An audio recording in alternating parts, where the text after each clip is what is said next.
शास्त्र में विषय ज्ञान के संबंध में दो प्रक्रियाएं पाई जाती है। नंबर एक, पहली प्रक्रिया क्या है? लोग मानते हैं कि इंद्रियां विषय के पास जाकर विषय ग्रहण करती हैं। इसको क्या बोलते हैं? प्राप्य कारित्व कहते हैं। ठीक है। दूसरा, विषयाभास इंद्रिय देश में आता है, ठीक है, तब विषय ज्ञान होता है। इसको बोलते हैं अप्राप्य कारित्व।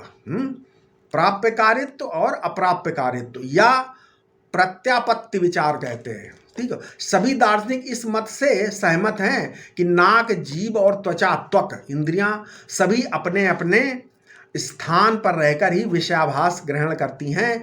केवल आंख, कान, है ना, आंख कान के बारे में विवाद है। ठीक है। उपर्युक्त दो प्रक्रियाएं उन्हीं के बारे में है। कह रहा, अच्छा, विज्ञानवादी जो बौद्ध हैं उनका पक्ष अलग है। वे कहते हैं कि सभी वस्तुओं से एक प्रकाश निकलता है और उसका एक निश्चित दूरी पर मंडल होता है। जब नेत्र का मंडल और दृश्य वस्तु के मंडल मिलते हैं तब विषय का ज्ञान होता है। जब ये मंडल एक दूसरे से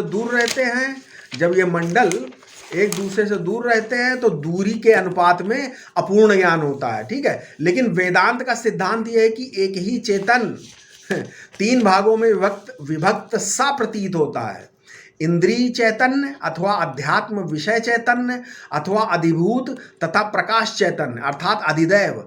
अब चाहे इंद्रिय विषय में जाए अथवा विषय इंद्रिय में आए, जब तक अध्यात्म और अधिभूत का अधिदैव की सहायता से मेल नहीं होता तब तक विषय ज्ञान नहीं हो सकता। समझ में आया?